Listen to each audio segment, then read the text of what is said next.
My name's Helen, and I'm originally from Los Angeles, California, and now I live in Boise, Idaho. I was feeling really weak.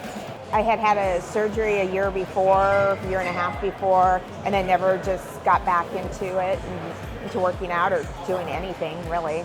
I was feeling my age, and I didn't like it.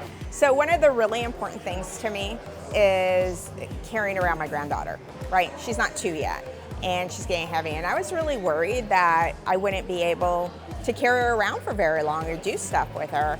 And so I was going to the chiropractor, and I was going 2 to 3 times a week, just having some subtle conversations with my chiropractor. He was gently kind of leading me to get stronger so that I didn't have to see him as often.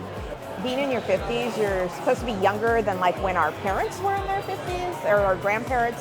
By then they had like blue hair and they had kind of given up, and we don't have to do that anymore. We know enough with science. We know enough about food and about exercise and everything that we don't have to go down that path. And so what I did was I started looking for gyms. You know, I'm not into like where they heat it up to 100 degrees and you're sweating. I'm not into running all day long. I wanted to get strong. I wanted to solve my specific problems. If you take a class, like, I don't care if it's Zumba, they have weightlifting classes now as far as like in the cardio rooms where there's like 40 people. If you do that someone's not one-on-one with you. Someone's not watching you. And it's geared towards, I would say, the middle, or what they already have a preconceived notion. And there's not a lot of adjustments for where you might be. And sometimes those adjustments are necessary to get you further. Starting Strength was the closest to what I wanted to do. I like that there are times where you go forward and then maybe you drop back to build up some strength, and then you go forward again. And so it's just not a cookie cutter, one size fits all. You're not going into a classroom and getting the same thing every day. You're getting individualized attention to your needs.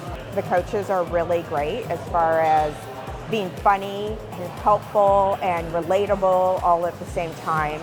You don't have to feel weak because it's about seeing the progress all the way along. Well, I've seen difference in myself. I've seen difference in other people too. I'm not in pain all the time. I feel much stronger. And not, I don't go outside and lift a Volkswagen, but I can do my daily tasks in life without asking for help and without being in pain. Just overall strength, I don't feel, and for women this will be really important, I don't feel jiggly anymore. When I walk, I feel sturdy.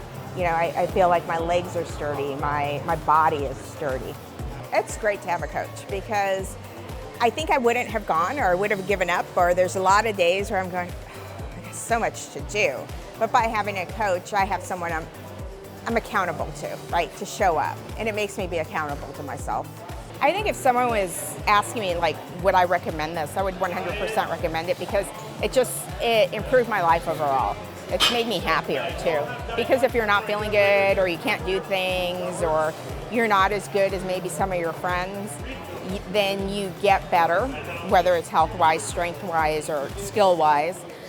You feel great. You feel positive about yourself.